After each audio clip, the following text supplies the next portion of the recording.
Okay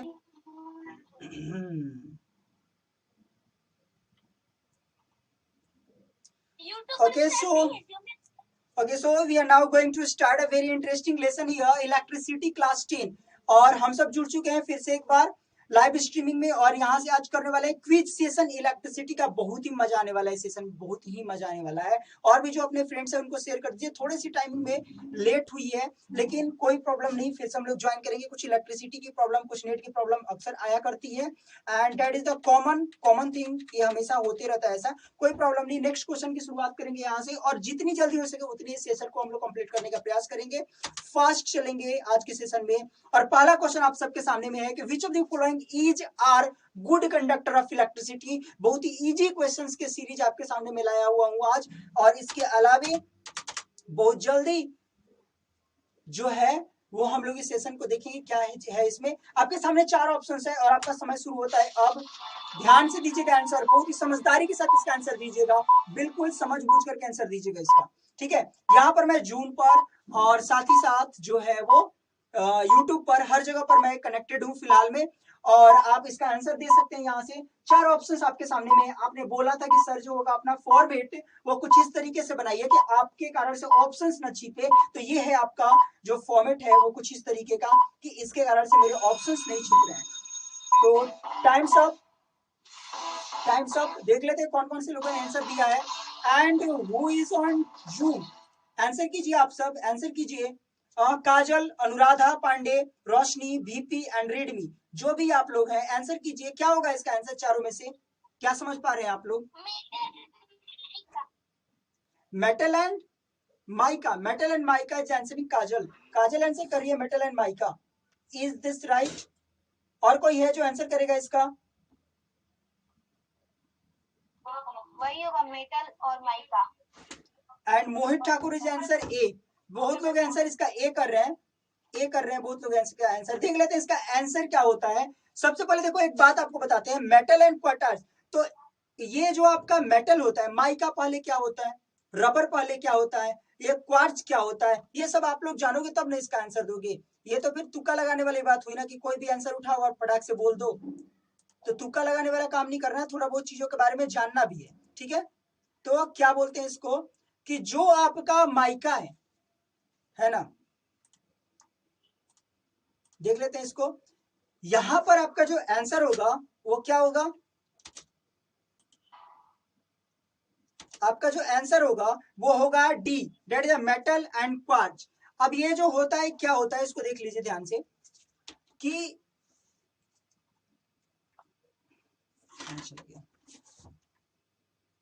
ये होता है आपका SiO2, that is silicon oxide. तो ये SiO2 होता है आपका क्वार्ट्ज, और ये जो होता है वो क्या होता है, ये अच्छा कंडक्टर माना जाता है इलेक्ट्रिसिटी का। और इलेक्ट्रिकल डिपार्टमेंट में जो इलेक्ट्रिसिटी की एप्लीकेंसेस बनते हैं उन सब में इसका बहुत ही ज्यादा इस्तेमाल किया जाता है। आप लोग देखोगे हर जगह सिलिकॉन की चिप है, तो सिलिकॉन की ये है, तो इसका बहुत ज्यादा इस्तेमाल किया जाता है। रबर पहले ही कट हो जाएगा, क्योंकि रबर जो है आपका नॉन कंडक्टर है ना, कंडक्टिंग, उसमें भी कंडक्टिंग होती है लेकिन अच्छा इंसुलेटर है। ये रबर जो है वो इंसुलेटर है, सीधे कट हो जाएगा। और माइका जो होता है उसमें भी, वो भी आपका नॉन कंडक्टर है, मतलब कि उसमें थोड़ी मोड़ी सी प्रॉपर्टी कंडक्टिंग की होती है। आपके सामने में नेक्स्ट क्वेश्चन आपके सामने फ्लैश हो रहा है, the number of electrons present in 1 coulomb of charges. The number of electrons present in 1 coulomb of charge, 1 coulomb में कितने नंबर ऑफ इलेक्ट्रॉन्स प्रेजेंट होते हैं? 6 × 10⁻19, 6 × 10⁻19, 6 × 10⁻18, and your next is 6 × 10⁻20, and your time starts now। Answer करेंगे इसका, answer करेंगे इसका क्या होगा? 6 × 10⁻19 आंसर कर रहे हैं, 6 × 10⁻, एंड डी आंसर कर रहे हैं 6 × 10⁻20 आंसर कर रही है। 6 का पावर 10⁻19। ओके ओके, थोड़ा वेट कर लेंगे समय कंप्लीट होने का यूट्यूब से। ओके फाइन, ए और डी में कंफ्यूजन, ए और सी में कंफ्यूजन, ए और सी में कंफ्यूजन, बट बट अब यहाँ आंसर देख लेते हैं इसका। And that is C 6 into 10 का power 18 is the right answer from there. Move towards the next question, अगले क्वेश्चन की तरफ में चलते हैं। और अगला क्वेश्चन आप सबके सामने है कि when a steady current flow, जब when a steady current flow through a conductor, the electrons in it move with a certain average speed is known as.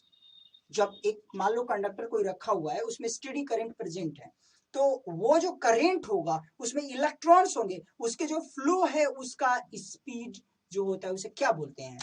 आपके सामने में 4 ऑप्शंस है।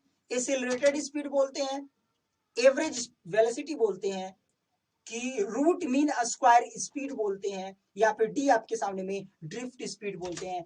एंड योर ऑप्शंस आइए, आपके सामने में ऑप्शन है, फटाफट इसका आंसर दीजिएगा, फटाफट इसका आंसर बताइएगा जल्दी से, क्या होगा इसका आंसर?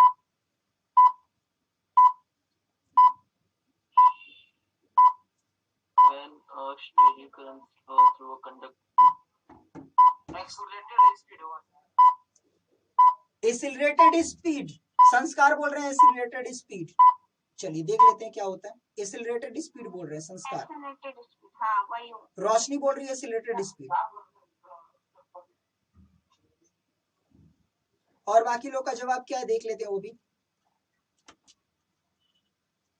चलिए इसका आंसर जो होगा वो डी होगा, डेट द ड्रिफ्ट स्पीड। कैसे? ड्रिफ्ट स्पीड, ये जरा ठीक है, ड्रिफ्ट स्पीड होगा। अब देखो एक बार इसको ध्यान से देख लेते हैं, थोड़ा समझ लेते हैं इसके बारे में। आपके सामने में मान लो कि एक ऐसा कंडक्टर है, कंडक्टिंग डिवाइस है।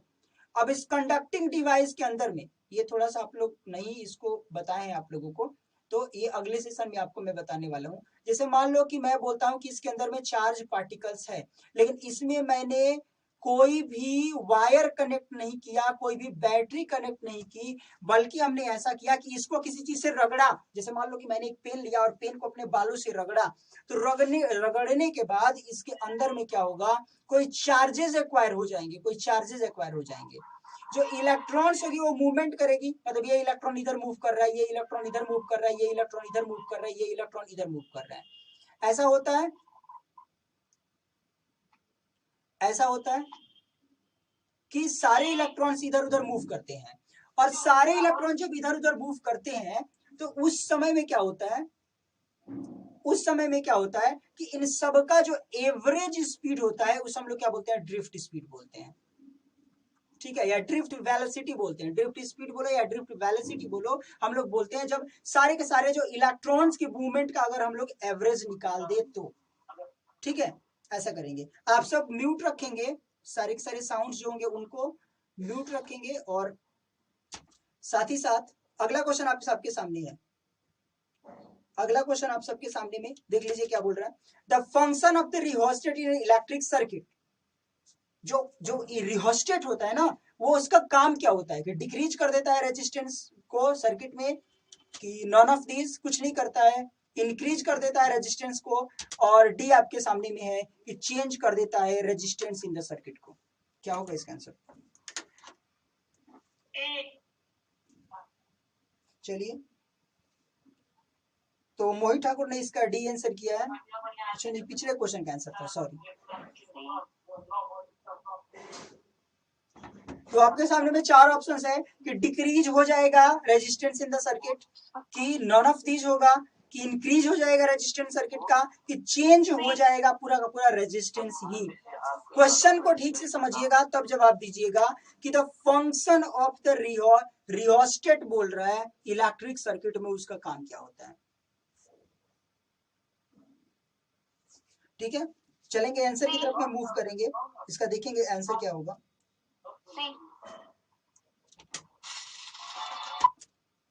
And its answer is B, none of this. तो रियोस्टेट का जो काम होता है इलेक्ट्रिक सर्किट में वो कुछ नहीं होता है।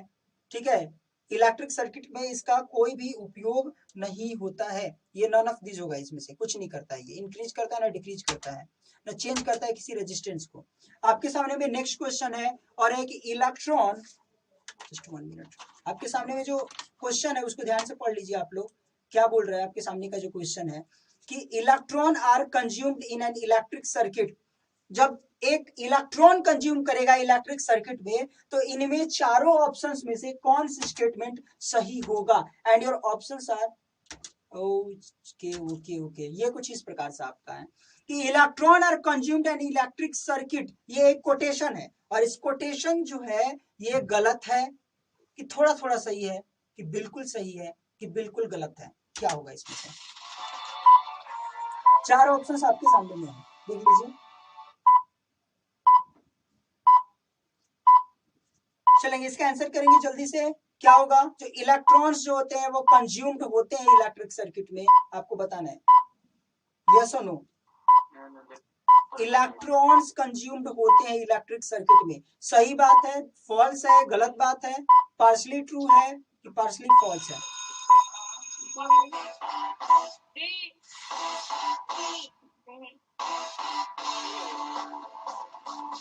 चलिए आंसर की तरफ में मूव करेंगे, इसका आंसर की तरफ में मूव करेंगे, देखिए क्या इसका आंसर होता है। अब तक से किसने आंसर किया है? किसी ने आंसर किया है?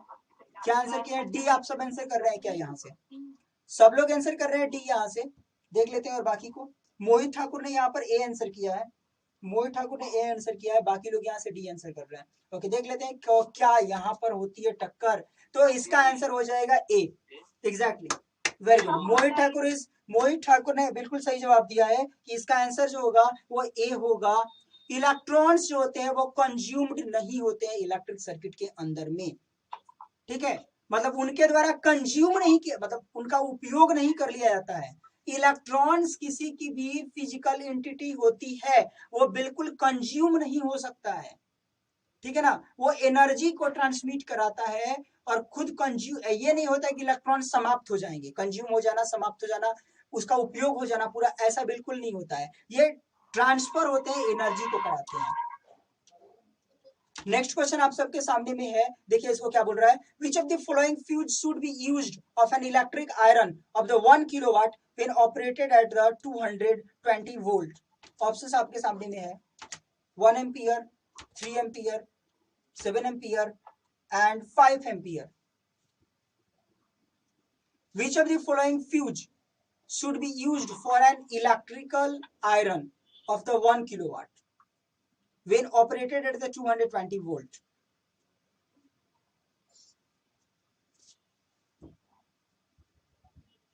ये क्वेश्चन थोड़ा सा न्यूमेरिकल बेस्ड है।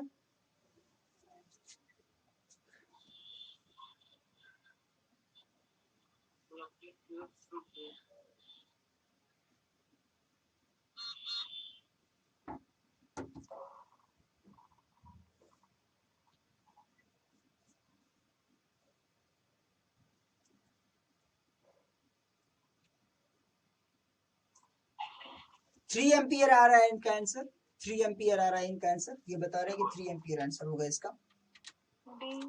और देख लेते हैं बाकी सबका क्या आ रहा है आंसर, अगर सॉल्व कर सकते हैं तो सॉल्व करके आंसर बताइए फिर।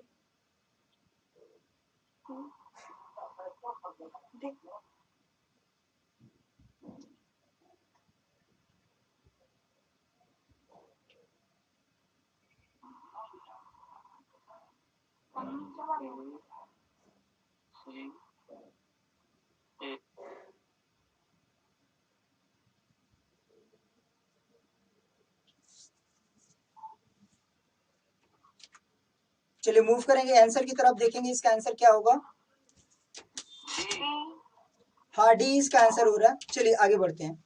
Next question, the melting point of the tungsten is, जो मेल्टिंग पॉइंट होता है टंगस्टन का वो कितना होता है? 4000 degree Celsius, 3333 degree Celsius and 3380 degree Celsius, and D is the 3500 degree Celsius. तो मेल्टिंग पॉइंट टंगस्टन का कितना होता है आपको बताना है।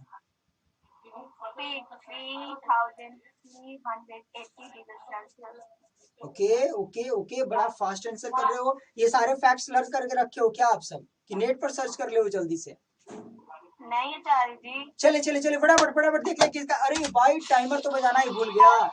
ओ no oh no oh no, C होगा, सी होगा, सी होगा इसका आंसर। अनूप वो भेज रहे हैं कि सी होगा इसका आंसर, चलो अच्छी बात है। हाँ अनूप कर रहे हैं इसका आंसर सी होगा, बिल्कुल ठीक है, बाकी सब लोग भी बोल रहे हैं सी होगा। आदित्य ने कहा है डी, आदित्य ने बोला कि डी, यूट्यूब फ्रॉम जो आदित्य है वो बोले कि इसका आंसर होगा। एंड ये आंसर टाइम सर इसका आंसर देखेंगे क्या होगा। And your answer is C, that is 3080 exactly, very good. जो भी लोगों ने सी आंसर दिया है बहुत सही जवाब है इसका। नेक्स्ट क्वेश्चन की तरफ में मूव करेंगे and that is the question number 8।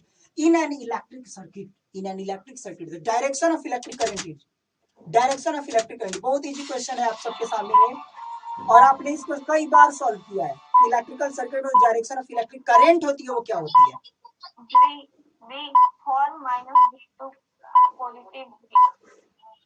Positive to negative कि negative to positive? Negative to positive की पॉजिटिव टू निगेटिव?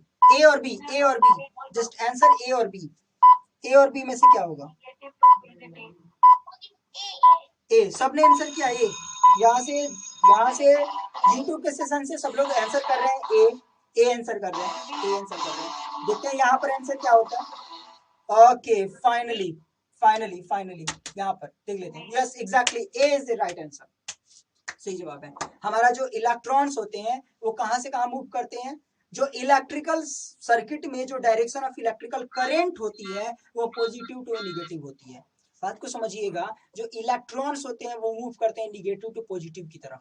अरे इलेक्ट्रॉन्स भाई निगेटिवली चार्ज होते हैं, कितनी बार मैंने बोला है, इलेक्ट्रॉन्स निगेटिवली चार्ज होते हैं और इलेक्ट्रॉन्स हमेशा मूव करेंगे पॉजिटिव की तरफ। इलेक्ट्रॉन मूव करेंगे पॉजिटिव की तरफ और इलेक्ट्रॉन जिधर मूव करते हैं जस्ट उसके उल्टे डायरेक्शन में करंट मूव करती है। बात समझ में आ रही है? हाँ बिल्कुल। तो कहां से कहां मूव करेगा आपका? वो पॉजिटिव से निगेटिव डायरेक्शन की तरफ में करंट मूव करेगा, जिसे हम लोग कन्वेंशनल करंट भी बोलते हैं, जिसे कन्वेंशनल करंट भी बोलते हैं। यार नेक्स्ट ऑप्शन इज है।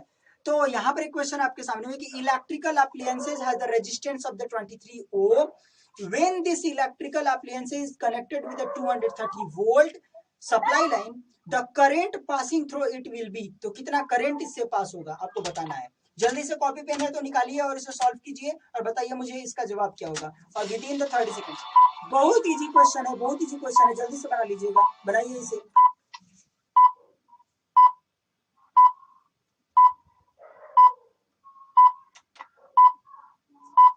ये कैसे बनेगा ये? हाँ बिल्कुल सही जवाब है आपका, सही है। आप ऐसा करो बेटा ना कि जो मैंने पढ़ाया हुआ है ना प्लेलिस्ट, मेरे डिस्क्रिप्शन में चले जाओ, ठीक है? डिस्क्रिप्शन में आपको एक प्लेलिस्ट, हाँ इसी वीडियो के डिस्क्रिप्शन में चले जाओगे ना तो हाँ इसी वीडियो के डिस्क्रिप्शन में आपको एक लिंक मिल जाएगी। ओके वहां पर जाकर के 10th क्लास का फिजिक्स का जो आपका दिया गया होगा ना, लिखा होगा 10th क्लास फिजिक्स, उसके ऊपर क्लिक कीजिएगा तो आपको पूरी की पूरी प्लेलिस्ट मिल जाएगी। उस प्लेलिस्ट में मैंने जो पढ़ाया है उसकी पिछली सारी वीडियोस हैं, वो पिछली वीडियोस को जाकर के देखिए, उसमें आपको न्यूमेरिकल सॉल्व करने बताया गया है, उसमें जो सेशंस लिए गए हैं उसमें क्वेश्चंस डील किया गया है, उसको देखने के बाद जब आइएगा आप क्वेश्चन इजीली सॉल्व कर पाइएगा, ठीक है? यहाँ पर कुछ नहीं करना था, सिंपल सी बात थी कि यहाँ पर क्या बोल रहा है, यहाँ पर ओम बोल रहा है, ये कितना ओम है? ये 25 ओम है। तो R इज इक्वल्स टू, आपके सामने में R इज इक्वल टू 25 दिया हुआ है और यहाँ पर आपको बोल रहा है क्या 230 वोल्ट, मतलब आपके पास में V का वैल्यू दिया हुआ है कितना 230 वोल्ट और आपको फाइंड आउट क्या करना है, आपको फाइंड आउट करना है करंट सप्लाई, मतलब I फाइंड आउट करना है। हम लोग फॉर्मूला जानते हैं ना, V is equals to IR, बोलिए V is equal to IR पर सेट कीजिए और आपका आंसर आ जाएगा। आप जब सॉल्व करोगे आप लोग उसको डिवाइड करोगे, आपका आंसर C आएगा and that is the 9.2 ampere. समझ में आ रही बात? मतलब आपको क्या करना है, सिंपल इसको, हाँ बिल्कुल सी होगा ना, नीचे लिखा हुआ है आपके। वो नहीं नेक्स्ट चलो मूव करते हैं अगले क्वेश्चन की तरफ में। और अगला क्वेश्चन आपके सामने में है, if the current flowing through the fixed resistor in a half, the heat produced in it will become, if the current flowing through the fixed resistor is half, यदि करंट जो फ्लो हो रहा है उसको हाफ कर दिया जाए तो उसके अंदर से जो हीट प्रोडक्शन होगा वो क्या हो जाएगा? तो ये इसको तो डील नहीं किया गया है, मैं इसका आंसर बता दूंगा। अभी इस तरह के क्वेश्चन आप लोगों को नहीं करवाए हैं, लेकिन फिर भी जो लोग जानते हैं वो इसका आंसर कर सकते हैं। मेरे तरफ से ये सेशन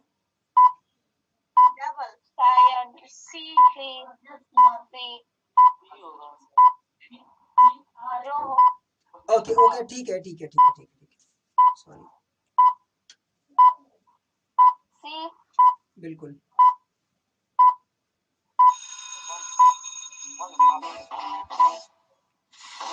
चलिए देखते हैं कौन लोग इसका आंसर कर पा रहे हैं, कौन लोग इसका आंसर कर पा रहे हैं। एंड चलिए आंसर कीजिए यहां से जल्दी से,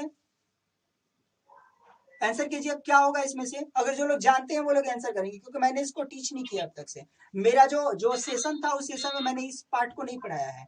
फिर भी जो लोग आंसर जानते हैं वो कर सकते हैं यहाँ से। बी होगा, बी होगा बोल रहे हैं, 1/2 होगा, है ना, 1/1/2 होगा, मतलब 1/2 इसका आंसर होगा। चलिए देख लेते हैं इसका आंसर क्या होगा। एंड एट द ए 1/1/4 होगा इसका, ठीक है, जब हाफ करेंगे तो वो 1/4 हो जाएगा। इसको मैं सॉल्व कराऊंगा, जब मैं इसका सेशन पढ़ा लूंगा तब मैं इसको डील कराऊंगा। फिलहाल में एक्स्ट्रा क्वेश्चन इसमें ऐड हो चुका था।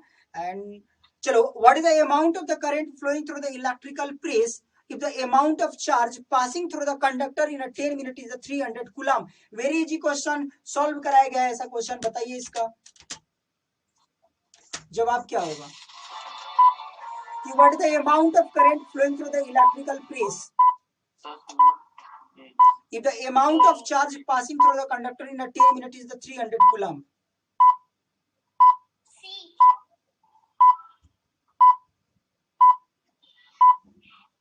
चलिए बहुत सुंदर, यहाँ से आदित्य दयाल ने आंसर किया है 5D, अनूप ने बी आंसर किया है, मोहित ठाकुर ने सी, आदित्य दयाल ने सी आंसर किया है। बिल्कुल सही बिल्कुल सही बिल्कुल सही, एग्जैक्टली पिछले क्वेश्चन के भी आंसर सही थे, थोड़ा सा लेट मेरे पास में रिसीव हुआ। चलिए इसका आंसर क्या होगा देख लेते हैं इसका आंसर। अब तक से बोला है सबने कि इसका आंसर जो होगा वो क्या होगा, ए होगा, है ना। देख लेते हैं, मिला लेते हैं इसका आंसर क्या होगा।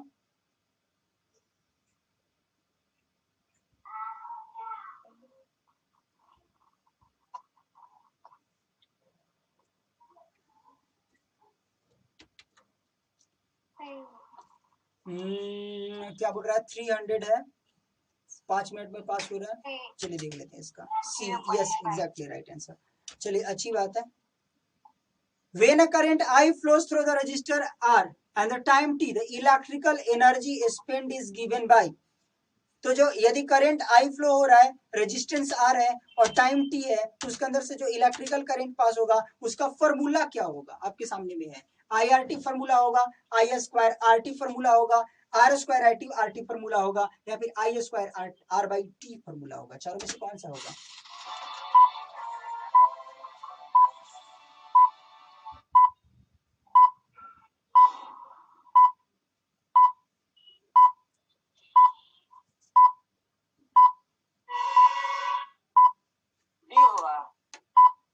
I square R by T होगा, बहुत सुंदर। चलो अच्छी बात है, थोड़ा पढ़ के आओ, ठीक है ना, थोड़ा पढ़ के आओ तब जवाब आप दे पाओगे अच्छे तरीके से, फिर मजा भी आएगा।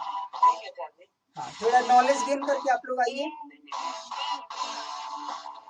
तो Aditya Dayal is answering A, exactly IRT बोल रहे हैं। आदित्य दयाल जो है आंसर बोल रहे हैं डी। ए मोहित ठाकुर जो है वो आंसर बोल रहे हैं बी। मोहित ठाकुर बोल रहे हैं आंसर बी। आई थिंक मोहित ठाकुर का जवाब सही होना चाहिए, देख लेते हैं क्या है। एंड यस मोहित ठाकुर का जवाब बिल्कुल सही है, B I square R T is the right answer from here, ठीक है ना। आई स्क्वायर आर टी जो फॉर्मूला होता है वो होता है यहाँ से एनर्जी को निकालने का, energy is equal to I square R T होता है। और नेक्स्ट क्वेश्चन आप सबके सामने में है कि इलेक्ट्रिकल करंट को मेजर किया जाता है, बहुत इजी क्वेश्चन है, बहुत इजी क्वेश्चन है आप सबके सामने में। Voltmeter, ammeter, potentiometer and the anemometer, इन सब में से किससे मेजर किया जाता है। चलिए आपके सामने में टाइमर,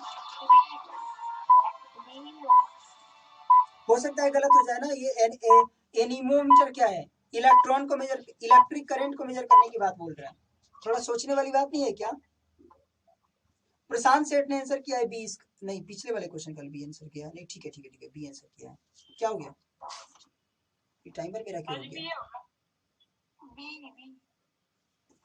ठीक है, that is the B answer.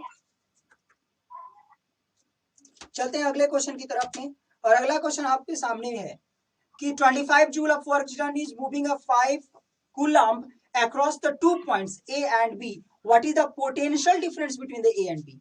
आपसे बोल रहा है 25 जूल ऑफ वर्क किया गया, 5 कूलम्ब उससे पास हो रहा है चार्ज, तो आपको बताना है कि कितनी मात्रा में वर्क डन किया गया यहाँ पर, नहीं उसके बीच का पोटेंशियल डिफरेंस कितना है आपको बताना है। ओके ओके ओके, थोड़ा वेट कर लेते हैं टाइमिंग के लिए, देख लेते हैं क्या आंसर होगा। और भी लोगों का जवाब आ जाने दे हम लोग, और भी लोगों का जवाब आ जाने दे, क्या होगा इसका आंसर। तो सुनील कुमार सिंह ने आंसर किया इसका डी, एग्जैक्टली, वेरी गुड, बहुत सुंदर। एंड विराट पांडे ने जो है वो जाएगा, ठीक है, समझ में आ रही बात। हाँ ये जवाब है 5 करोड़ का। अगला क्वेश्चन देख लेते हैं कितने करोड़ का है। ये देखो, Ohm's law state the relation between, Ohm's law किन के बीच में रिलेशंस को शो करता है। 4 ऑप्शंस आपके सामने में है, इलेक्ट्रिकल करंट और रेजिस्टेंस के बीच में, इलेक्ट्रिकल करंट और वर्क के बीच में, इलेक्ट्रिकल करंट और पोटेंशियल डिफरेंस के बीच में, और इलेक्ट्रिकल करंट और इलेक्ट्रिकल चार्ज के बीच में। किसके बीच में रिलेशनशिप को शो करता है ओम्स लॉ, किसके बीच में रिलेशनशिप को शो करता है ओम्स लॉ, ओम्स लॉ किसके बीच में रिलेशनशिप को शो करता है।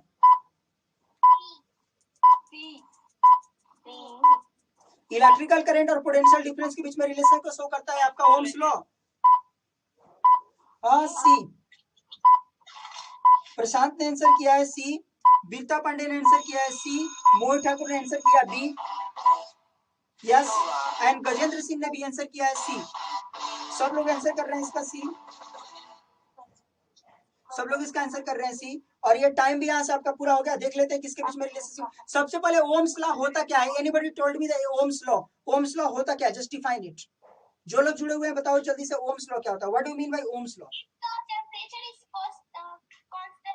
Yes. If the temperature is constant, when the current is high, the resistance will be half than the current. थोड़ा चलो ठीक है, यहाँ देखो सी है ना, इलेक्ट्रिकल करंट और पोटेंशियल डिफरेंस के बीच में रिलेशनशिप को शो करता है आपका जो इलेक्ट्रिकल करंट होता है वो, जो ओम्स लॉ होता है वो। और ये ओम्स लॉ क्या होता है, V is equals to I R, V is equals to I R, ठीक है। और ये किसके बीच में रिलेशनशिप को शो कर रहा है, तो पोटेंशियल डिफरेंस जो कि V है और ये I है ना, लिखते हैं ना कि V is directly proportional to I, तो पोटेंशियल डिफरेंस और करंट के बीच में रिलेशनशिप को शो करता है। बिल्कुल आर से कंफ्यूज आपको नहीं होना है। अच्छा, how many electrons constitute a current of 1 micro ampere, 1 micro ampere में कितने जो होते हैं वो इलेक्ट्रॉन्स होते हैं आपको बताना है। आपके सामने वो ऑप्शंस है, 1 माइक्रो एम्पियर में कितने इलेक्ट्रॉन्स होते हैं, 1 माइक्रो एम्पियर में, हाँ, कितने इलेक्ट्रॉन्स होते हैं। 6.25 इंटू 10 का पावर 12 इलेक्ट्रॉन्स होते हैं 1 माइक्रो एम्पियर में। माइक्रो एम्पियर याद रखिएगा, माइक्रो एम्पियर की बात कर रहे हैं। Wait for the timer, wait for the timer. And Aditya Dayal is answer C, Aditya Dayal answer किया है सी इसका, और मोहित ठाकुर ने ए इसका आंसर किया है, और प्रशांत ने डी इसका आंसर किया, प्रशांत ने डी इसका आंसर किया है। देख लेते हैं किसकी सही, किसका सही जवाब होता है। और क्या बोल रहा है, how many electrons, micro ampere क्या होता है, कौन बताएगा, माइक्रो एम्पियर क्या होता है। 10 टू द पावर 6 होता है कि -6 होता है, 10 टू पावर 3 होता है कि -3 होता है, क्या होता है।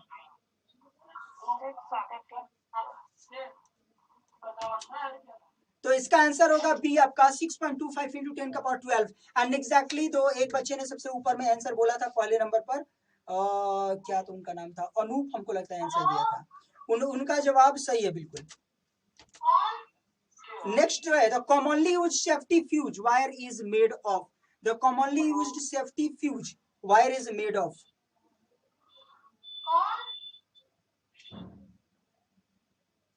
The commonly used safety fuse wire is made up of, safety fuse का जो वायर होता है वो किस चीज का बना होता है। आपके सामने में ऑप्शंस है, 4 ऑप्शंस आपके सामने में, कि कॉपर का बना होता है, लेड का बना होता है, निकल का बना होता है, या फिर एलॉय और टीन और कॉपर का बना होता है, टीन और कॉपर को मिला करके बना होता है। आपके आंसर्स आपके बताइए जल्दी से। आदित्य दयाल TN 3 का पावर -3। जी होगा आचार्य जी। राहुल कुमार क्या होगा? डी होगा आंसर। जी अच्छा ठीक है, बहुत सुंदर। और देखते हैं किसका जवाब आ रहा है इसमें से। तो राहुल कुमार जो आंसर कर रहे हैं वो कर रहे हैं ए, मोहित ठाकुर ए, आदित्य दयाल ए, आदित्य और गजेंद्र सिंह ए आंसर कर रहे हैं कि सर सेफ्टी डिवाइस जो सेफ्टी फ्यूज होता है उसमें हम लोग यूज करते हैं कॉपर का, ऐसा बोल रहे हैं सब लोग। राहुल कुमार भी बोल रहे हैं कि ए आंसर होगा इसका, कॉपर यूज करते हैं। मैं बात कर रहा हूं सेफ्टी फ्यूज की, जो आपके घरों के इलेक्ट्रिकल वायर के सीरीज कनेक्शंस में लगाया जाता है कि जब तेज लाइट आती है तो वो टूट जाता है, ब्रेक कर जाता है। तो जो तो चीनी मिट्टी का बना होता है। हाँ, जो चीनी मिट्टी का जो आपके मीटर के बगल में लगा होता है उसमें उजला कलर का, मैं उसकी बात बोल रहा हूँ, सेफ्टी फ्यूज की बात कर रहा हूँ, नहीं कि मैं वायर की बात कर रहा हूँ। कॉपर वायर होता है, तांबे का वायर होता है ना, तो ये एक अलग चीज है, वहां पर मैं सेफ्टी वाली भी बात कर रहा हूँ। तो प्रशांत सेठ ने इसका आंसर डी किया है। यस एग्जैक्टली, डी आंसर होगा इसका। एलॉय और टीन और कॉपर का मिला करके बना होता है, कॉपर और टीन को मिक्स करके वो बनाया जाता है, जिसके कारण से उसकी रेजिस्टिविटी क्या होती है, घट जाती है ना। तो थोड़ा सा भी ज्यादा करंट आएगा तो वो क्या हो जाता है, मेल्ट हो जाता है। समझ में आ रही बात? तो उसकी रेजिस्टिविटी को बढ़ाने के लिए हम लोग ऐसा करते हैं।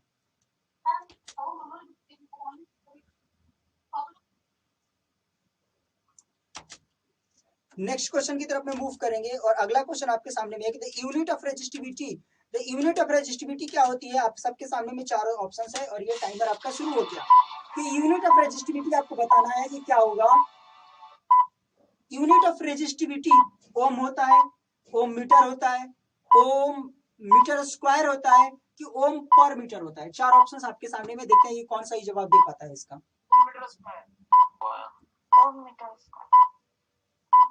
चलिए आंसर दे रहे हैं यहाँ पर। मोहित ने आंसर दिया है सी, प्रशांत ने आंसर दिया है बी, आदित्य ने आंसर दिया है बी कि सर ओम मीटर स्क्वायर होता है। इसका आंसर डी भी दे रहे हैं लोग। बहुत कंफ्यूजन है, बहुत कंफ्यूजन है आप लोगों के बीच में, and that is not right, बिल्कुल सही नहीं है। इतनी कंफ्यूजन नहीं होनी चाहिए भाई। ऐसा यूनिट्स मैंने बताया था, पूरा याद कर जाओ। पिछले सेशन में भी मैंने जो होगा वो आपको बताया था इसके बारे में, पूरे लाइन से लिख करके आपको लर्न। हाँ ठीक है, ओम मीटर होगा exactly, very good very good. जो लोगों ने ओम मीटर आंसर किया है उनका आंसर बिल्कुल सही है, बिल्कुल सही है उनका आंसर। चलिए आगे बढ़ते हैं। The resistivity does not change if, resistivity नहीं बदलेगी, रेजिस्टिविटी बिल्कुल नहीं बदलेगी यदि मटेरियल को बदल दिया जाए, यदि टेम्परेचर को बदल दिया जाए, यदि शेप को बदल दिया जाए, और बोथ मटेरियल और टेम्परेचर दोनों को बदल दोगे तभी भी रेजिस्टिविटी नहीं बदलेगी। मतलब रेजिस्टिविटी किस पर, आपसे क्या पूछ रहा है ना कि रेजिस्टिविटी किन चीजों पर डिपेंड नहीं करती है, पूछ रहा है। रेजिस्टेंस नहीं, रेजिस्टेंस और रेजिस्टिविटी में डिफरेंट है। आपको क्या पूछ रहा है, रेजिस्टिविटी पूछ रहा है कि रेजिस्टिविटी किस चीज पर डिपेंड नहीं करती है, पूछ रहा है, कोई प्रभाव नहीं पड़ेगा, वो पूछ रहे हैं आपसे। क्या होगा इसका आंसर? करें कि shape of the register is changed. यहाँ पर आंसर दिया है ना, अनूप ने आंसर दिया है इधर से, और इधर से आदित्य दयाल ने आंसर दिया है, और प्रशांत सेठ ने आंसर दिया है बी, टेम्परेचर इज चेंज्ड, और राहुल कुमार ने आंसर दिया है डी। ठीक है ठीक है, तो क्या बोल रहे हैं, रेजिस्टिविटी नहीं बदलेगी। तो रेजिस्टिविटी क्या होती है, किसी भी मटेरियल की एक उसकी बेसिक प्रॉपर्टी होती है, तो वो नहीं बदलेगा यदि क्या कर दिया जाए, मटेरियल टेम्परेचर को चेंज कर दिया जाए, शेप ऑफ द रजिस्टर को चेंज कर दिया जाए। इसमें बी और सी दोनों लग रहा है ना, कंफ्यूजन है। जैसे लग रहा है कि बी भी है क्योंकि टेम्परेचर बदल दोगे तो रेजिस्टिविटी नहीं बदलेगी, और एक लग रहा है कि शेप ऑफ द रजिस्टर को चेंज कर दिया जाए तो रेजिस्टिविटी नहीं बदलेगी। तो ये थोड़ा सा कंफ्यूजन वाला है। चलो देख लेते हैं इसका आंसर, देख लेते हैं। तो इसका आंसर है सी। ठीक है, कि यदि शेप ऑफ रजिस्टर अगर चेंज कर दिया जाए तो रेजिस्टिविटी नहीं बदलेगी। And exactly the right answer by Anoop, Aditya and Mohit Thakur. तो इन सबके द्वारा बहुत ही सही जवाब दिया गया है।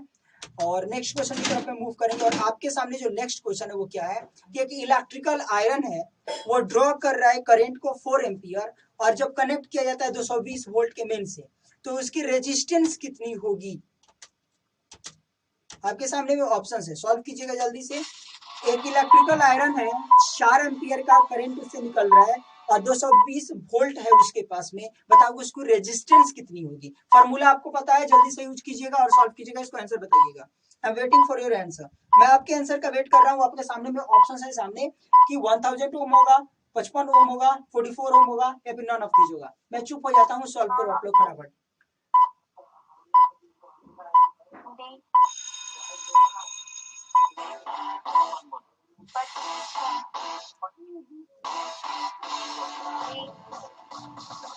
बोलो, सुधा बोलना चाहती थी कुछ।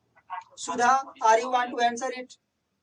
और यहाँ से आंसर किए, डी आंसर होगा इसका, कुछ नहीं होगा इसका आंसर चारों में से। ऐसा कैसे हो सकता है? अरे आपका जो क्वेश्चन होता है वो क्या होता है, v equals to I R होता है ना, फॉर्मूला वही यूज करेंगे ना यहाँ। अब v equals to I R अगर यूज करते हैं तो हमें क्या निकालना है, रेजिस्टेंस निकालना है। तो r इक्वल्स टू हो जाएगा v बाई आई। v का वैल्यू मेरे पास कितना है, 220 है। 220 करेंगे और डिवाइडेड बाई कितना करेंगे, 4 करेंगे। 220 में 4 का डिवाइड दीजिए, 2 से कट गया, 110 आ गया। और फिर कटाएंगे इसको जब हम लोग फिर इसको कट करेंगे 2 से, तो हमारे पास आंसर आ जाएगा 55 ओम। 55 ही तो होगा बुर्बक। बिल्कुल नहीं, गलत बात, गंदी बात नहीं करते। चलो बी एस का आंसर होगा, ठीक है।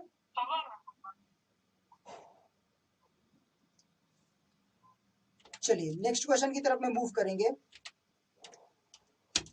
और नेक्स्ट क्वेश्चन आपके पास में है, वो देख लेते हैं। करंट जो है वो 1 एम्पियर का ड्रॉ हो रहा है फिलामेंट से, और इलेक्ट्रिकल जो है, यहाँ पर क्या लिखा हुआ है, इलेक्ट्रिकल बल्ब से क्या बोल रहा है, number of electron passing through the cross section of the filament in the 16 second would be रफली। तो आपको बताना है कि कितना होगा 16 सेकंड में पास होने वाले उसमें से करंट का, इलेक्ट्रॉन्स की वैल्यू आपको निकालना है। 1 एम्पियर का करंट पास हो रहा है उसके साथ में, और 16 सेकंड में कितना पास होगा आपको पूछ रहा है।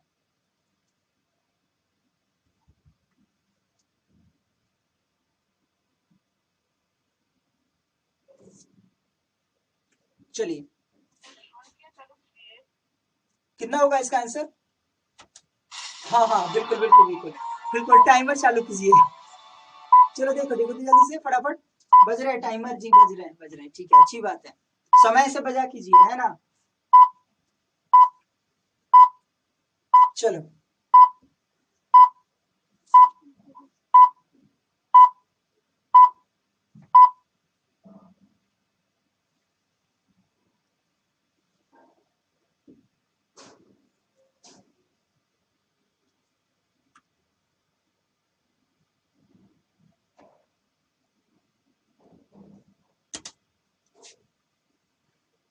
Recording in progress.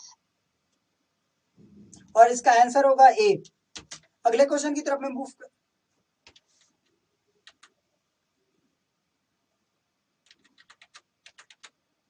So this session is over here. और मिलेंगे अगले सेशन में आप लोगों से, और अगले सेशन में बहुत ही मजा आने वाला है। सब लोग साथ में जुड़े हुए हैं, बहुत अच्छा लगता है आप लोगों से जुड़ करके क्विज सेशंस को करने में। और बहुत बहुत धन्यवाद आप सबको जुड़ने के लिए, यहाँ पर इस सेशन को इतना सारा प्यार देने के लिए, लाइक करने के लिए, शेयर करने के लिए, और जो लोग सब्सक्राइब किए उनको भी बहुत बहुत मेरी तरफ से धन्यवाद। सेशन से जुड़ने के लिए यहाँ पर आप सबको फिर से एक बार तहे दिल से धन्यवाद देता हूँ। और इसी प्रकार से हम लोग जुड़ते रहेंगे। बहुत ही अच्छी जो प्रैक्टिस होती है एग्जाम्स की, उसको हम लोग करने वाले हैं यहाँ से। तो फिर मिलेंगे अगले सेशन में। आज के लिए इतना ही, बहुत बहुत धन्यवाद मेरे साथ में जुड़ने के लिए।